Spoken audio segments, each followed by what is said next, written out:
As times get difficult and people find themselves in more and more desperate situations, it seems like kindness is going out the window, even in a place that values neighborliness like Vermont.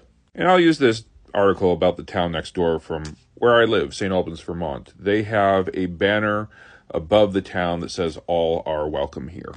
Though driving by in past weeks, I had noticed that the "All are welcome here" banner had been changed to just "welcome." And not being a resident of St. Albans, I didn't realize until I read this article that there was a reason behind the change in the banner's phrasing.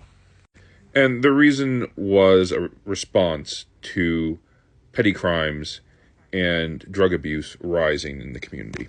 Community leaders felt that they needed to change the welcome sign to say something other than "all are welcome here," because they didn't want to welcome drug dealers or criminals. And this concerns me because it's insensitive to the plight of people who are struggling with poverty and homelessness, not just here in Vermont, but really all over the nation. And more I'm seeing as people slip through our social safety nets, instead of being met with kindness, neighborliness, they are met with suspicion, fear, and hatred. Now, I need to say that the residents of St. Albans noticed this, were also disturbed, and they have restored the original banner that says, "All are welcome here." But it really does show a moral crisis that our nation is going through. We're going through a period where more and more of our neighbors need our help, and our capacity to show kindness and to care for others is being put to the test. And very often, we're failing. Vermont is an interesting place to study when it comes to our capacity to show kindness, because within the culture of our state is this understanding that we are good neighbors. We look out for each other. We assume that we know how to do that, but kindness is not something you just are born with. You have to practice it in order to be effective at it. The reason we have a rise in petty crime, the reason we have a rise in drug abuse, is because of a rise in desperation. People are finding themselves in situations, holes of poverty that they cannot get out of.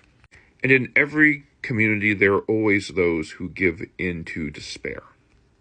Some people who are struggling choose to shoplift because if they're able to sell what they stole, they can get a little bit of money to get by. Some people who are struggling choose to use the resources that they have on drugs because they're not getting relief anywhere else, and they've given up hope that they can get out of their situation. Things like petty crime, things like drug abuse, these are problems in our society. But if we respond to those who are desperate by shutting our doors in their faces, we're not solving the problem. We're making it worse. I think the hard truth of our society, all over this country, is that we assume we are kind and compassionate people. We assume we're the good guys. But when push comes to shove and it comes time for us to demonstrate that kindness and compassion, we fail.